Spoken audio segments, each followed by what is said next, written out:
Aujourd'hui dans cette nouvelle vidéo, je vais vous présenter un outil qui s'appelle Sales Samurai. C'est un outil absolument génial qui vous permet de trouver des niches profitables et des mots-clés à haut volume de recherche. L'outil va aussi vous donner des conseils pour améliorer votre boutique, espionner vos concurrents. Bref, c'est une vraie mine d'or et c'est selon moi un outil indispensable quand on veut réussir sur Etsy. Je suis Aurore et j'aide les artistes et les créateurs à monter un business en ligne rentable en vivant de leur passion. N'hésitez pas à vous abonner à ma chaîne si vous désirez voir plus de contenu sur Etsy, mais aussi si vous cherchez des conseils pour les entrepreneurs en général. Je publie en moyenne 2 nouvelles vidéos chaque semaine. Sales Samurai est un outil que je teste depuis l'année dernière et même si j'en utilise plusieurs, c'est un de mes favoris lorsqu'il s'agit de trouver les bons mots-clés pour ma boutique Etsy. La vidéo d'aujourd'hui est sponsorisée par Sales Samurai et ils m'ont également offert un code de réduction pour vous. Étant déjà fervente utilisatrice de cet outil, j'ai bien évidemment accepté. Comme vous le savez, je ne vous parlerai jamais sur cette chaîne d'outils dont je ne suis pas convaincue de leur efficacité. Je ne vous présente ici que des outils et des astuces de qualité car je veux réellement que ça vous aide. On peut résumer en 4 points pourquoi utiliser cet outil. Tout d'abord, pour trouver des idées d'articles à fabriquer, pour orienter vos créations vers un certain sujet en sachant que c'est tendance. Par exemple, si vous fabriquez des coussins brodés et que vous ne savez pas quel type de dessin produire pour vos prochains coussins, avec cet outil, vous allez pouvoir faire des recherches et voir que par exemple, les motifs de lama sont recherchés sur ce produit. Si vous n'avez pas encore de boutique et que vous ne savez pas quoi vendre, ça peut aussi vous aider à vous lancer dans une niche qui est bonne dès le départ. C'est un point que j'aborde en long et en large dans ma formation sur Etsy et qui est l'une des choses les plus importantes pour vous assurer du succès de votre boutique. Lorsque vous avez votre niche, Sales Samurai vous aide aussi à trouver des mots-clés liés pour étoffer vos descriptions et pour être encore mieux trouvés. Et enfin, ça vous donne un petit compte-rendu de votre boutique pour voir où vous avez oublié de mettre des mots-clés ou bien où il manque des images par exemple. J'utilise pas personnellement cette fonction, même jamais, mais ça peut être utile si vous avez le temps d'améliorer votre boutique et que vous voulez mettre toutes les chances de votre côté. En bref, Sales Samurai peut vraiment vous aider à améliorer le SEO de votre boutique. Pour ceux qui ne savent pas ce qu'est le SEO sur Etsy, sachez que c'est le référencement de votre boutique aussi bien sur Etsy que sur Google. Parce que oui, une partie de votre trafic sur Etsy provient de Google qui référence vos articles et les redirige vers votre boutique Etsy.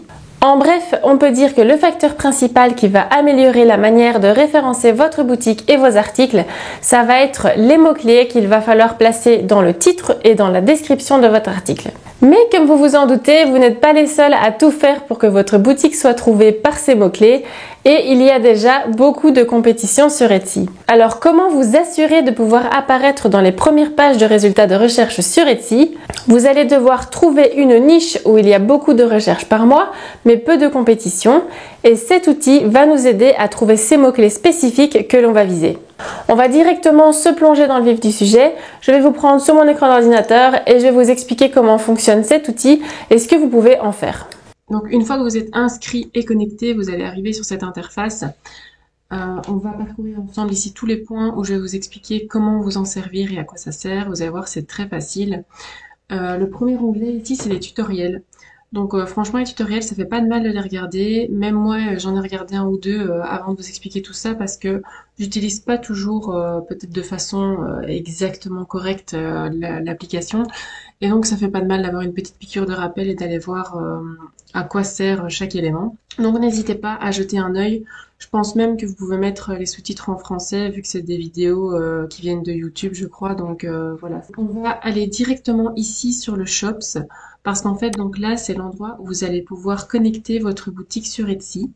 Donc on connecte son shop et si vous voulez on va avoir accès à plein d'infos sur votre boutique qui vous permettent d'améliorer vos listings et votre boutique en général.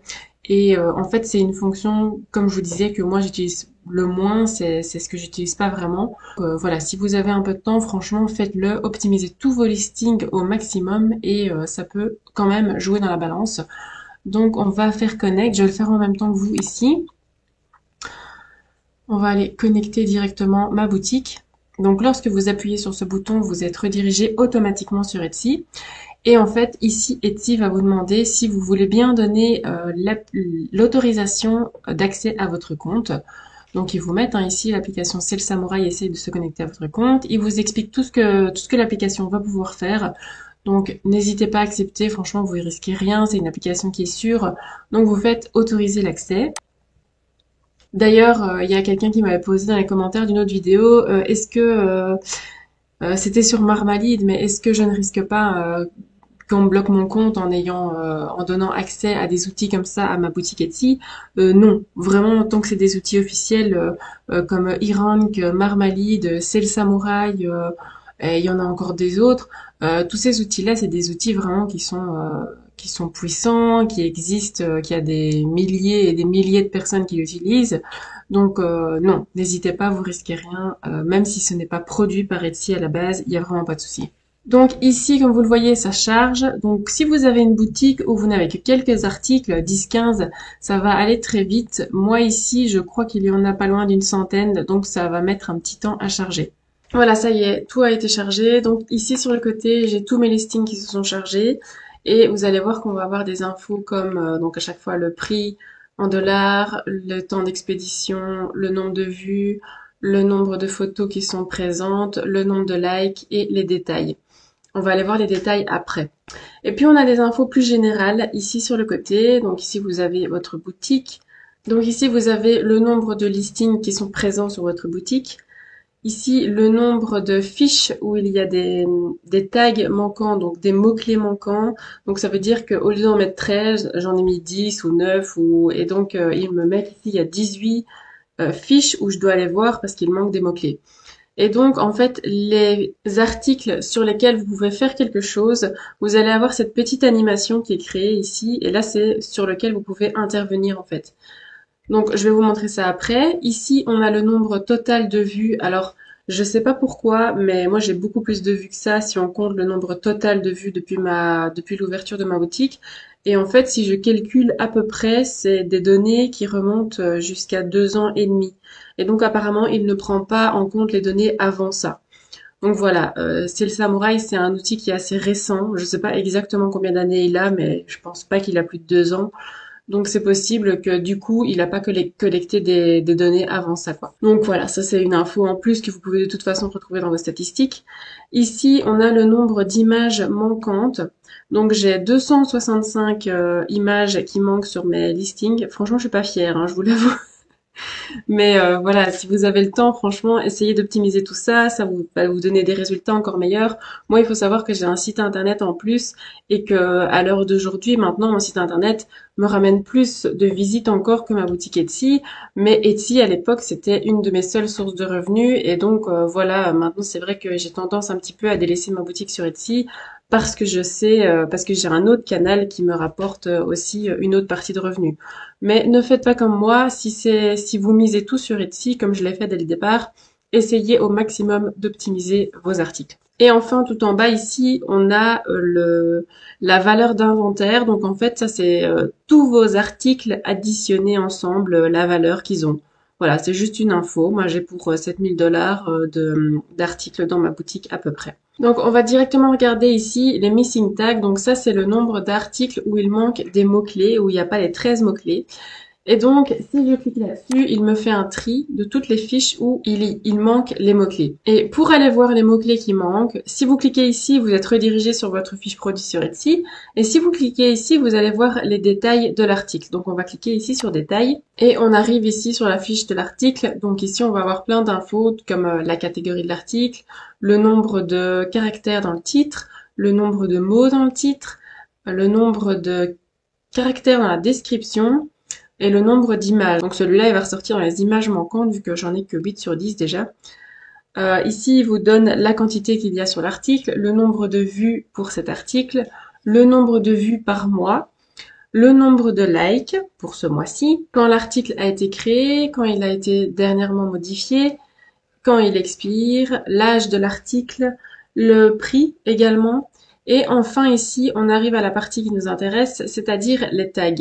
Et donc ici, vous voyez qu'il y a tous mes tags, avec à chaque fois le volume de recherche que ça a sur Etsy, le taux de conversion. Si c'est des mots-clés ici de longue traîne ou non, on en reparlera juste après de ce que c'est exactement.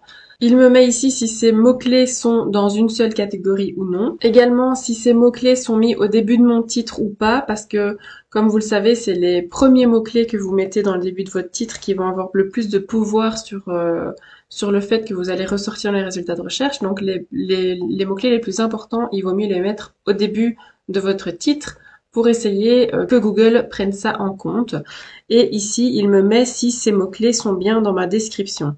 Aïe aïe aïe, quel mauvais élève. Enfin bref, donc ce qui compte ici, c'est que j'ai 12 tags et donc en fait je devrais en avoir 13, donc je devrais avoir un mot-clé en plus puisque je vous l'ai déjà dit dans plein de vidéos, il faut vraiment mettre toutes les chances de votre côté et ne pas laisser passer la chance de ne pas avoir mis un mot-clé. À la limite, même si vous n'êtes pas sûr, mettez-le. Il vaut mieux qu'il soit là plutôt qu'il ne soit pas mis parce que c'est une chance de perdu si jamais vous n'avez pas mis vos 13 mots-clés. Donc ici, je devrais encore en ajouter un. Ensuite, on retourne ici sur Shops et on va aller voir les images et vous allez voir donc c'est la même chose. Donc pour enlever le tri, donc ici, si vous recliquez, vous enlevez le tri qui a été fait en fait. Donc ici, si j'enlève, ça enlève de nouveau le tri. Si je remets, ça me met le tri des articles où il manque des images. Donc je vais prendre par exemple le dernier ici.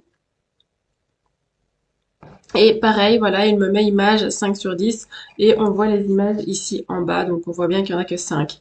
Donc je devrais aller en remettre 5 pour mettre toutes les chances de mon côté si je veux avoir 10 photos sur ma fiche qui vont mettre toutes les chances de mon côté pour essayer de vendre cet article. Donc ça, c'était la partie Shops où c'est la partie en fait où vous pouvez essayer d'améliorer ce que vous avez déjà mis en place, mais qui ne va pas vous donner d'infos sur comment rechercher des mots-clés, etc. Ça, c'est vraiment pour optimiser votre boutique. Et alors ici, en plus, on a une petite fonction très sympa qui est une carte du monde d'où proviennent vos commandes. Ici, vous avez la liste sur le côté de combien de commandes vous avez eu par pays et du chiffre d'affaires également par pays.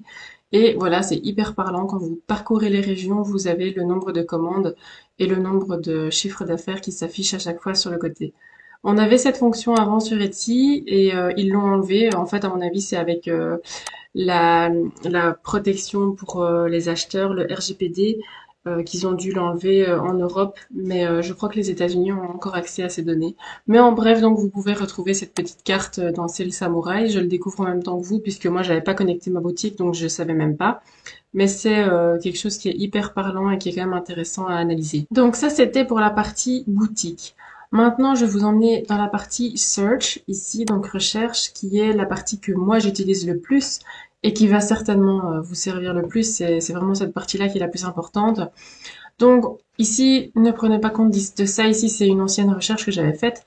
Donc, on va avoir deux types de recherche. On a la recherche basique, qui est la recherche basée sur un mot-clé que vous allez taper ici dans la barre de recherche.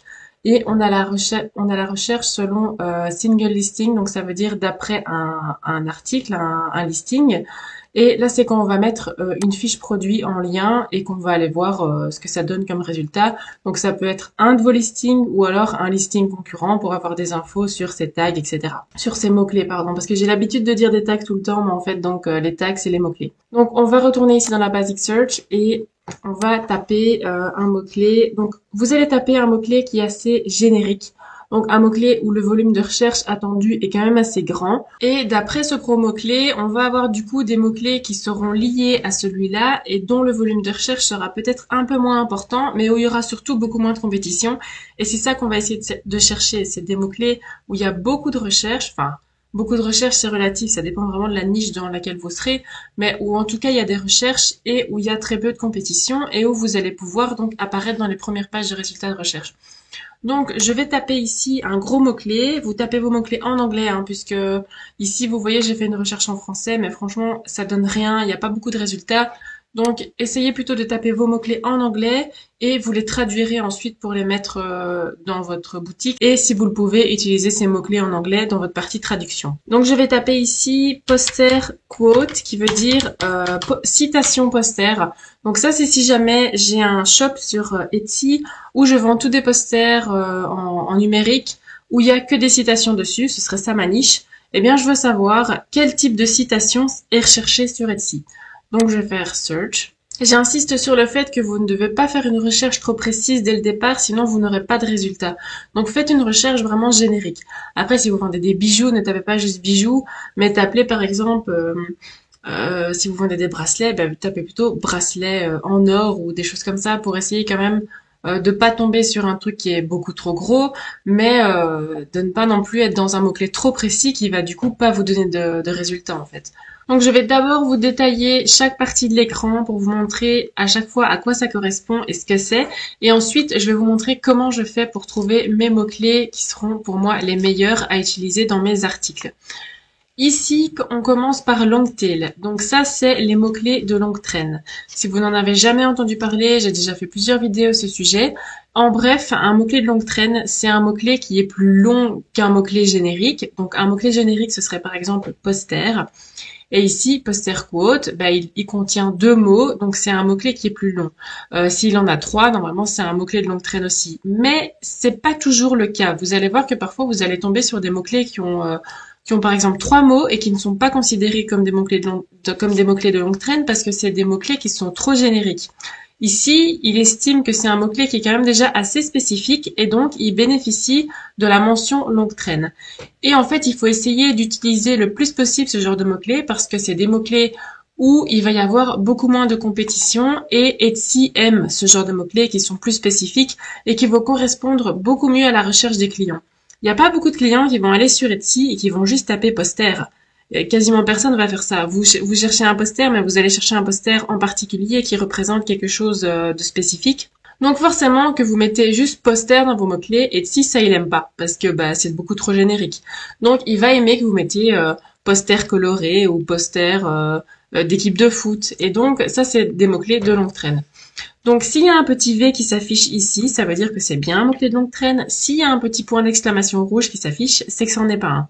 Essayez toujours donc de viser des mots-clés où il y a ce petit V. Ici en dessous, on a le Etsy Search Volume, donc c'est le nombre de recherches par mois pour ce mot-clé. 33, c'est vraiment pas grand-chose et c'est pas assez, donc c'est pas un mot-clé que je vous conseille d'utiliser tel quel. Ensuite, on a le taux de conversion pour cet article. Donc le taux de conversion ici, 7%, c'est pas mal. Ça veut dire qu'il y a environ 7 personnes sur 100 qui, quand elles vont cliquer sur l'article, vont l'acheter, ce qui est plutôt pas mal. Ensuite, on a le Google Search Volume. Donc ça, c'est le nombre de recherches qui sont faites par mois sur Google. Bon, c'est quelque chose que vous pouvez regarder parce que c'est toujours intéressant de le savoir et quand il y a des gros volumes, ça veut dire que normalement, si c'est recherché sur Google, ce sera recherché sur Etsy. Mais comme vous le voyez, c'est pas toujours le cas. Donc moi, je me base pas toujours sur les trucs Google. Je regarde surtout les données d'Etsy. C'est ça qui nous intéresse. Ici, on a le CPC. Donc je vous avoue que je ne sais pas exactement ce que c'est, mais je pense que c'est le coût par clic, donc c'est-à-dire ce que va coûter une publicité lorsque vous la mettez sur Google pour ce mot-clé. C'est ça. Mais bon, voilà, je m'y connais pas là-dedans, donc ça, je n'en dis pas plus. Ensuite, on a la compétition. Donc ici, ça veut dire qu'il y a 50 100 listings déjà présents sur Etsy, donc plus de 50 000 articles. Et donc ça, c'est beaucoup trop. Ça veut dire que le marché est saturé pour ce mot-clé. Ici, on remonte. Donc, on va avoir ici la liste des suggestions. Donc, les suggestions, c'est les recherches liées que font les acheteurs qui ont déjà tapé ce mot-clé-là. Donc, ils vont taper ce mot-clé-là et après, ils vont taper d'autres mots-clés pour essayer d'être plus spécifiques dans la recherche. Et Etsy vous met ce qu'ils ont tapé également dans la barre de recherche.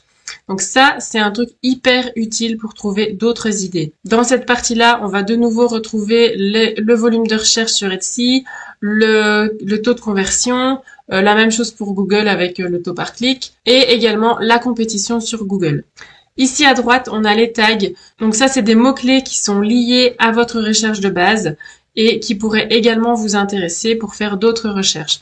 Donc, une fois qu'on en est là, une fois que j'ai tapé mon mot-clé dans la barre de recherche et que j'ai tous ces résultats-là, je vais aller mettre un petit cœur sur ceux qui m'intéressent pour me former une liste et ensuite pouvoir faire de plus amples recherches sur chaque mot-clé. Donc moi, ce que j'aime bien faire, c'est trier ici faire un tri sur le Etsy Search Volume, donc sur le nombre de recherches par mois, pour avoir en haut les mots-clés qui ont le meilleur volume de recherche. Et après, je vais trier en fonction de la compétition et prendre ceux qui m'intéressent uniquement. Donc ici, il n'y a pas grand-chose qui m'intéresse comme mot-clé. Je vais passer à la page 2. Ici, par exemple, citation de Gandalf, ça peut être pas mal. Dans Le Seigneur des Anneaux, c'est assez facile à faire. Donc, une fois que j'ai cliqué sur le petit cœur parce que ça m'intéresse, ici, je vais me créer une nouvelle catégorie pour cet exemple. Mais si jamais vous pouvez utiliser des catégories que vous avez déjà, eh bien, vous cliquez simplement sur la liste et ça va l'ajouter dans la catégorie correspondante. Si je vais me créer une nouvelle catégorie, je vais taper poster quote. OK, et ça l'ajoute dedans. Donc vous continuez comme ça. Ici Rafiki, ça peut aussi m'intéresser. Donc je mets existing, hop, voilà. Citation de YouTube aussi par exemple. Ok. Des citations sur la gym, sur Instagram, tout ça c'est des choses qui peuvent m'intéresser et que je peux facilement faire. Opportunité aussi. Rap aussi. Enfin voilà, vous avez compris le truc. Vous ajoutez tout ce qui vous intéresse et tout ce que vous pourriez savoir faire. Et on va ensuite aller voir pour chaque mot-clé si c'est intéressant de le prendre ou non. On va passer à la deuxième partie ici qui sont les listings. Donc ça va nous donner des infos sur les articles qu'il y a déjà sur Etsy et qui comportent ce mot-clé. On va avoir comme info le nombre moyen de vues qu'ils ont, le nombre moyen de likes et le nombre moyen de photos. On a juste en dessous les articles qui font la meilleure performance sur Etsy et qui contiennent ce mot-clé. Vous voyez, il est là à chaque fois dans le titre. Et on a, donc ça vous permet aussi d'aller voir un petit peu ce que votre concurrence a fait. On a le prix, on a le nombre de jours qu'il leur faut pour envoyer l'article, le nombre de photos, le nombre de vues, le nombre de likes et on peut aller voir les détails. Avant d'aller là-dedans, je vais continuer d'abord à descendre l'écran et puis je vous montrerai ce que ça donne quand on va sur un listing. Donc ici, quand on descend plus bas, c'est la dernière partie de l'écran. On a la répartition du prix par article. Donc on a à chaque fois le nombre d'articles pour le prix. Donc vous voyez ici, pour par exemple 7 $, on a 4 articles qui sont positionnés à 7 $. Et ce qu'il y a le plus, par exemple, c'est qu'il y a 17 articles qui sont positionnés à 5. Et donc, tout ça, voilà, ça vous donne une petite répartition pour avoir une petite idée de comment vous positionnez sur le marché. Maintenant, je vous l'ai déjà expliqué, c'est pas quelque chose qui doit vraiment vous dire c'est ce prix-là qu'il faut que je choisisse. Non, il y a quand même des recherches à faire. Vous devez prendre en compte combien vous devez vous rémunérer, le prix de votre matériel. Donc, c'est quelque chose qui peut vous aiguiller.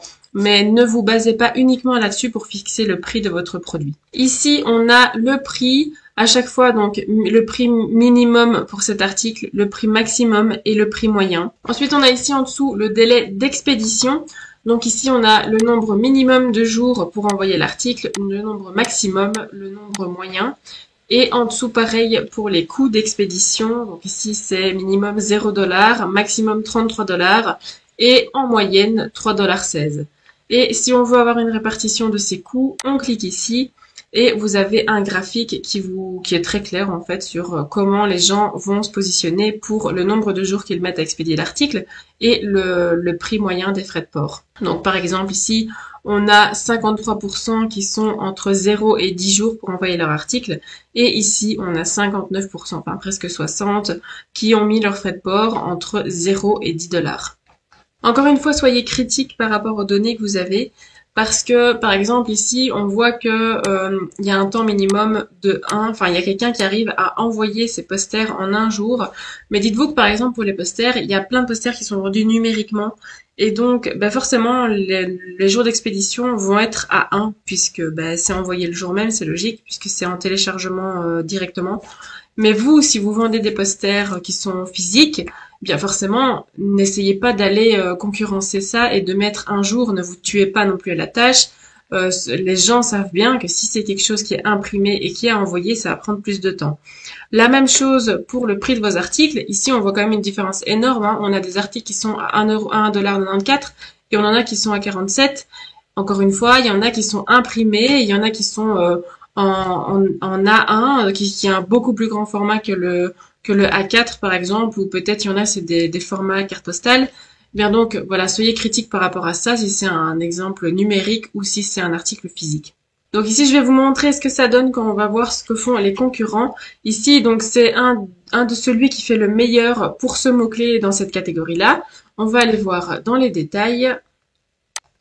Et on arrive en fait sur la même présentation que ce qu'on avait au début quand je vous l'ai montré pour votre propre boutique. Vous allez avoir les mêmes données en fait. Mais ce qui est intéressant, c'est d'aller voir les tags qu'il utilise lui, donc les mots-clés, et qui peuvent aussi m'inspirer pour mon propre produit. Donc vous voyez ici par exemple minimaliste poster, ça pourrait toujours m'intéresser. Literary quote aussi, citation littéraire, ça peut aussi m'intéresser. Et en fait quand on retourne sur cette page-ci. Et en fait, c'est la même chose que si vous aviez fait cette recherche-là. Donc, quand vous cliquez sur Single Listing et que vous mettez un URL, vous atterrissez sur l'écran que je viens de vous montrer. Voilà, en gros, comment vous devez faire votre recherche à la base. Donc maintenant, pour la seconde partie de la recherche, vous allez voir rien de plus facile. Je vais retourner dans ma liste de favoris, je vais aller rechercher chaque mot et on va voir ce que ça donne au niveau de la recherche. Donc, je vais vous montrer un exemple. Je vais ici dans mes favoris. Je vous parlerai des autres onglets après, mais ici, je termine la section recherchée. Et ici, vous allez dans Keywords, donc c'est-à-dire mots-clés. Et vous retrouvez vos listes de mots-clés, en fait.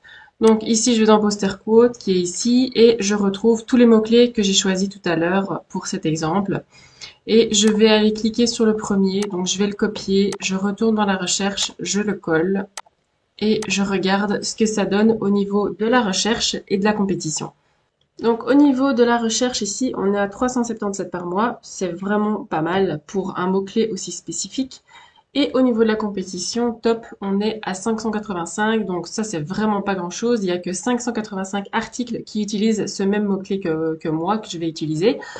Donc c'est certainement un mot-clé que je vais utiliser. Et en plus de ça, on a d'autres mots-clés ici encore sur le côté que je pourrais utiliser. Lord of the Ring, donc c'est-à-dire le Seigneur des Anneaux, c'est certainement un mot-clé que je pourrais utiliser dans mon article, vu que ce serait très pertinent. Donc après, en fonction de ça, vous pouvez ajouter de nouveau des mots-clés dans votre liste de favoris pour être encore plus spécifique et qui pourront correspondre exactement à votre article. Et de nouveau, pour tous ces mots-clés, vous allez faire les mêmes recherches qu'on est en train de faire actuellement, voir s'il y a assez de recherches et qu'il y a très peu de compétition. Ensuite, lorsque vous avez fait cette recherche et que vous avez trouvé vos 13 tags qui pourraient aller sur votre article, vous allez positionner ces mots-clés dans votre titre et vous allez également les positionner dans la première partie de votre description, donc la plus proche possible du début de la description, parce que le début n'est utilisé que par Google et c'est donc le meilleur endroit pour les positionner. Un mot-clé sera toujours plus fort si vous le mettez dans le début de la description qu'à la fin. Donc voilà, ça c'était pour la partie recherche de mots-clés. J'espère que c'est clair.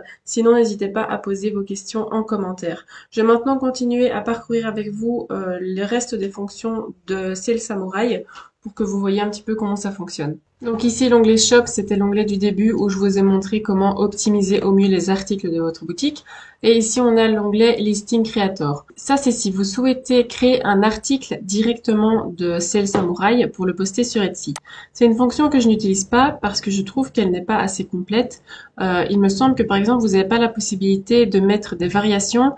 Donc, par exemple, si je veux mettre un poster en A4, en A3 et en A2 avec des prix différents, je peux pas le faire de là. Enfin, il me semble en tout cas, mais j'utilise jamais cette fonction donc je suis pas sûre, mais il me semble pas qu'on a la possibilité de faire ça. Mais je vais quand même vous montrer vite fait comment ça fonctionne. Ça peut vous aider quand vous commencez et que vous voulez connaître les bonnes pratiques.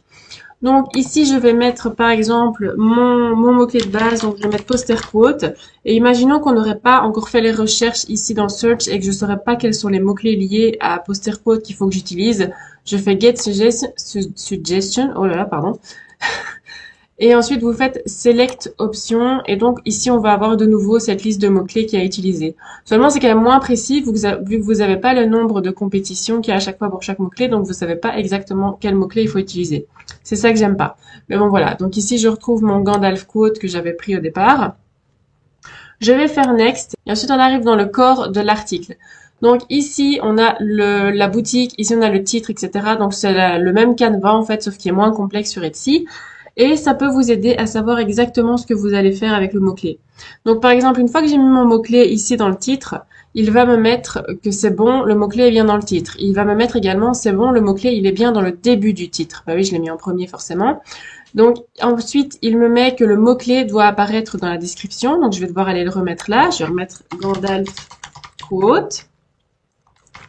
Et ici, il me met directement un petit V parce qu'il apparaît également dans le début de la description. Donc, ça, c'est bien pour lui. Et ensuite, on a le mot-clé est utilisé dans les tags. Donc, je vais aller lui mettre dans les tags. Il va me remettre un petit V et ensuite il me met que ma description doit atteindre au moins 160 mots de long. Donc une fois que j'aurai rédigé une description aussi longue, il me mettra un petit V aussi. Et en fait, ça c'est les bonnes pratiques à adopter pour optimiser au mieux vos articles. Et vous devez faire ça évidemment avec tous vos mots-clés. Évidemment, ne faites pas comme moi d'aller juste ajouter le mot-clé comme ça dans votre description et dans votre titre. Vous devez fermer un joli titre et une jolie description avec des vraies phrases, hein, parce que là, ce que j'ai fait, c'est pas bon, c'est juste pour vous montrer l'exemple et vous montrer que lorsque vous allez ajouter ce tag dans la description, par exemple, l'outil le détecte et vous met OK, c'est bon, il y est. Et donc, ça vous aide quand vous avez plusieurs tags à faire, par exemple. Mais ici, voilà, faut pas mettre comme ça le mot-clé, ce serait pas, ça sert à rien de faire ça. Vous devez évidemment faire une description qui va plaire à l'acheteur et qui va être plaisante à lire. Une fois que vous avez terminé, vous faites Next. Vous devrez compléter la livraison et le temps d'expédition, les photos, et de là, vous pourrez le poster sur Etsy. Mais comme je vous l'ai dit, c'est pas quelque chose que j'utilise, donc ici, je vous explique à quoi ça sert, mais je ne suis pas spécialement enchantée par le fait de passer par là pour créer mes articles, vu que je sais comment ça fonctionne et où il faut que je mette mes mots-clés, je vois pas trop l'utiliser, en tout cas pour moi. Ensuite, ici, on a l'onglet de suivi de compétition. Donc, quand vous cliquez dessus, vous allez pouvoir soit suivre d'autres boutiques sur Etsy, soit suivre des mots-clés en particulier. Si vous suivez des boutiques, vous allez pouvoir les encoder ici. Donc, par exemple, ici, j'ai pris un nom de boutique sur Etsy, vous faites Add Shop. Ça va vous l'ajouter dans la liste. Et vous pourrez aller voir les données au bout de 24 heures parce qu'en fait, il faut le temps qu'il collecte les informations, de voir quel nombre de visites il a, les ventes, etc. avant de pouvoir vous donner plus d'infos. Donc 24 heures après, vous pourrez cliquer ici sur Détails et je vais vous montrer après à quoi vous avez accès. Et puis on peut faire la même chose pour les mots-clés. Donc vous cliquez ici et vous allez taper par exemple poster quote ou alors Gandalf quote, ce qu'on a cherché tout à l'heure. Et on va pouvoir aller regarder les détails ici dans 24 heures également. Si vous cliquez dessus avant 24 heures, il va vous mettre un message comme ça, comme quoi il n'y a pas assez d'infos et qu'il faut rechecker demain. Et lorsque vous revenez 24 heures plus tard et que l'outil a eu le temps de charger les données, vous cliquez ici, parce que si vous cliquez là, vous allez arriver sur le shop ici sur Etsy. Enfin, vous pouvez aussi aller voir ce qu'ils font. Mais si vous voulez les détails liés à leur vente et aux likes, vous allez dans le détail ici. Et ici, vous avez un graphique des derniers jours, en fait, avec le nombre de ventes qu'ils ont eu par jour et le nombre de likes qu'ils ont eu également. Ça peut vous aider à voir si une niche est porteuse en faisant des recherches sur plusieurs gros magasins déjà sur Etsy. Mais voilà, c'est plutôt un petit peu pour espionner votre compétition. Ça reste légal, quoi, hein. Mais voilà, ça peut vous donner une idée de combien votre compétiteur a de ventes par jour et combien de likes il a également. Et puis, on passe à la suite. On est dans l'onglet Favoris. Donc ici, c'est l'endroit où vous allez retrouver tous les mots-clés qu'on a sauvegardés précédemment. Je ne sais pas si vous vous souvenez en début de tuto, où j'ai mis des petits cœurs à côté des mots. Eh bien, ces mots-clés vont se retrouver ici dans Keywords. Vous avez vos listes qui ont été faites. Et si je retourne ici dans Poster Quote, j'ai tout ce que j'ai sélectionné tout à l'heure avec toutes les infos qu'il y avait sur le premier écran. On peut aussi choisir de sauver des listings, donc des articles d'autres personnes. Vous allez dans Search ici. Ici, j'ai toujours ma recherche qui est faite et on va aller ici. Donc, par exemple, si ce listing-là m'intéresse, je le mets en favori. Je crée une nouvelle catégorie. Donc, je vais taper poster compétiteur, par exemple. OK. J'en choisis un deuxième que je mets dans cette même catégorie. OK. Et quand je retourne mes favoris et que je vais dans Listing, j'ai cette liste maintenant qui est ici. Et je peux retrouver à tout moment ces deux articles. Ça peut vous aider si jamais il y a vraiment quelque chose qui vous a interpellé sur un article d'un compétiteur que vous trouvez qui fait vraiment mieux que les autres, que vous voulez vous inspirer au niveau des photos ou au niveau des mots-clés. Mais attention, on ne copie jamais, ça sert à rien d'aller copier exactement le titre d'un compétiteur, de recopier ses photos, de lui prendre ses photos ou alors même de copier sa description ou tous ses mots-clés. Sachez qu'il est déjà établi là depuis longtemps et ce que vous allez faire, c'est juste reculer dans les résultats de recherche parce que vous n'arriverez pas du tout à entrer en compétition. Donc vraiment, c'est quelque chose que je vous déconseille de faire. En plus, vous risquez d'avoir des avertissements sur votre boutique, voire même de voir votre boutique fermée, surtout si vous volez les photos. Ça, c'est le pire truc que vous pouvez faire, je pense. Donc, c'est vraiment pour vous inspirer et pour essayer de faire mieux que ce compétiteur ou pour essayer de trouver quels sont les articles qui marchent, donc voir les tendances. Et puis, en dessous de favoris, on a la section calculatrice. Ça, c'est une section que je vous conseille pas d'utiliser parce que malheureusement, c'est beaucoup pour les gens qui sont basés aux États-Unis. Par exemple, vous avez parfois des frais de législation locale. C'est le cas en France. Vous avez, je sais plus quel pourcentage c'est, mais vous avez des frais de législation locale juste pour la France. Et vous allez avoir aussi aux États-Unis certains États qui vont prendre une taxe en plus sur certaines ventes. Et donc en fait, c'est un petit peu, enfin, vous pourrez avoir peut-être une idée du prix de vente que vous allez devoir fixer, mais c'est pas quelque chose de très précis. Donc je vous conseille pas spécialement d'utiliser cette calculatrice. Et pour terminer, ici on a la partie calendrier. Donc ça, c'est toutes les fêtes et les vacances qu'il va y avoir tout au long de l'année, à chaque fois ici. Donc en bleu, vous avez les fêtes des États-Unis, en mauve, les fêtes en Angleterre, au Royaume-Uni. En rouge, c'est les fêtes en Allemagne et en vert, c'est les fêtes qui sont non officielles. Si vous souhaitez vendre vos produits dans un de ces pays, ça peut toujours vous aider de savoir quelle fête va bientôt arriver. Essayez de planifier tout ça, de regarder les fêtes au moins 3 mois à l'avance pour pouvoir prévoir les produits que vous allez mettre en ligne et les poster 3 mois à l'avance. Puisque comme vous le savez, parfois il faut jusqu'à 3 mois pour que le produit se place très bien sur Etsy et qu'il rank correctement. Et donc, voilà, je vous conseille de planifier en fonction de ces fêtes, si vous le pouvez, d'adapter vos produits. Si par exemple vous faites des tasses ou des posters, eh bien vous pouvez faire un poster à thème en fonction de ces fêtes qui arrivent aux États-Unis.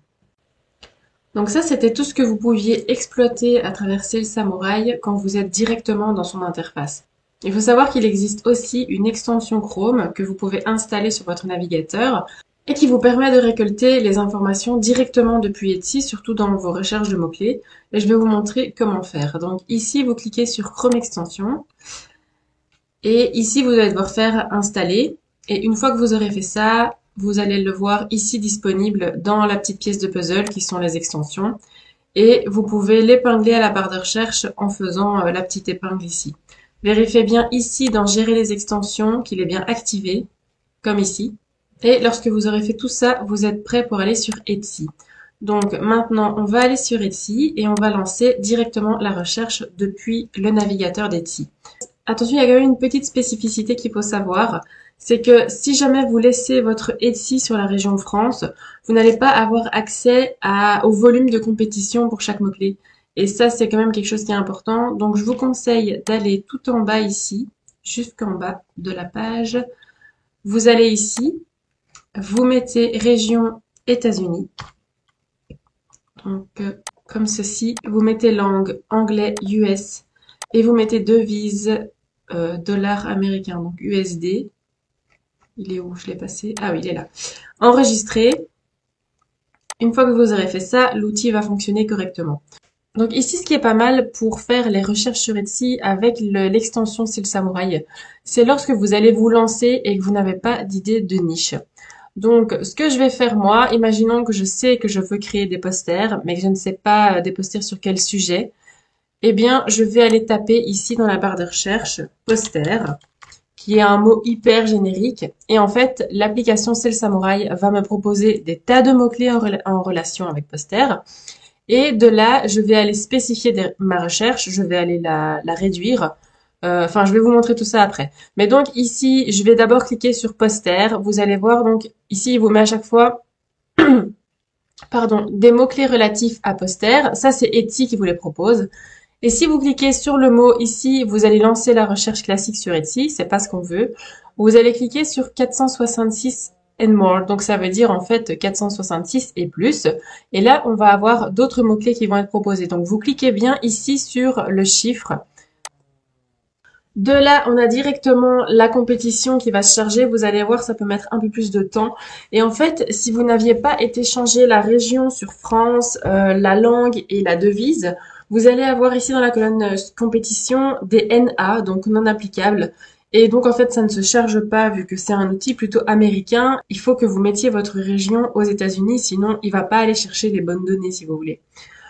Donc, lorsqu'on est ici, on va essayer de trouver les mots-clés pour lesquels il y a le plus de recherches possible, mais également le moins de compétition possible.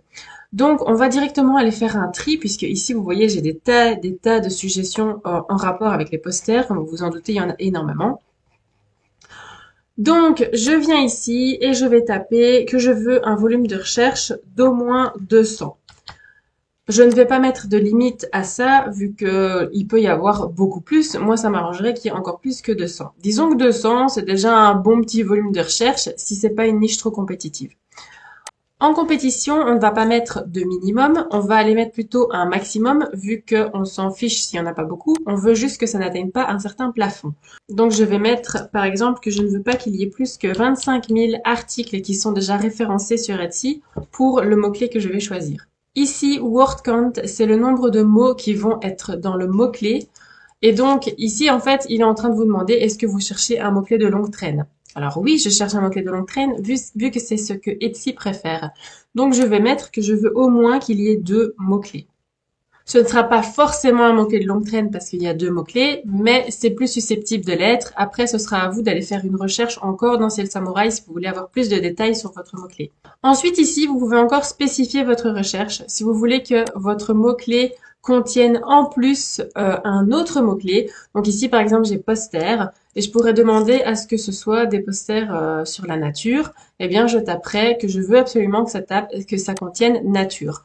Mais vous devez vraiment faire ce genre de recherche où vous spécifiez un deuxième mot-clé sur des mots-clés qui sont très gros, parce que sinon vous n'allez avoir rien comme suggestion et vous allez plutôt vous bloquer dans votre recherche. Donc je ne vous conseille pas, en tout cas dans ce cas particulier, de mettre un mot-clé ici. Et on va faire filtrer.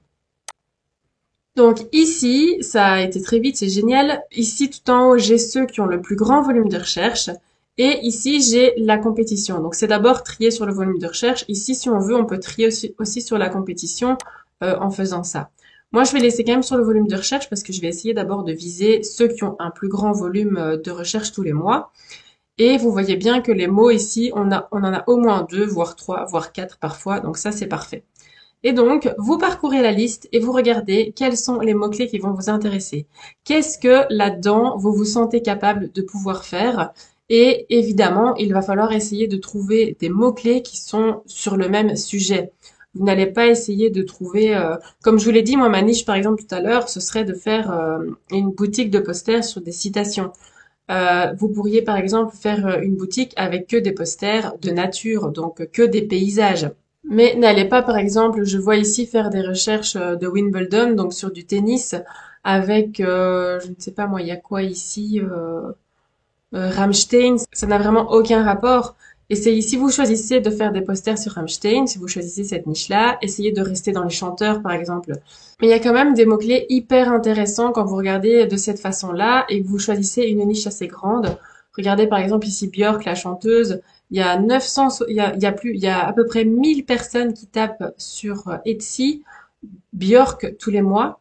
Et il y a que 600 personnes qui sont en compétition, donc ça serait hyper facile pour vous d'arriver dans les premières pages de résultats de recherche si vous utilisez ce mot-clé. Et si on prend dans l'autre sens, si on prend la compétition la moins grande ici voilà, on n'a que 200 articles qui sont sur Etsy pour ce mot-clé.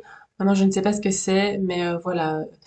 En tout cas, ça peut vraiment vous aider à améliorer votre boutique et à remonter dans les pages des résultats de recherche si vous arrivez à trouver une niche qui est porteuse grâce au fait que vous avez les informations sur le volume de recherche et où vous n'aurez pas beaucoup à vous faire une place et à vous battre pour arriver à la première page. Donc voilà, ça c'était pour la partie extension Chrome directement sur Etsy. Si jamais vous êtes intéressé par cet outil, vous pouvez consulter les tarifs ici. Donc vous allez sur Ciel Samouraï, vous allez dans Pricing, et vous avez les tarifs ici mensuellement et annuellement. Ce qui est pas mal, c'est que vous avez 3 jours d'essai gratuit pour chacun de ces plans pour tester l'outil avant de devoir le payer.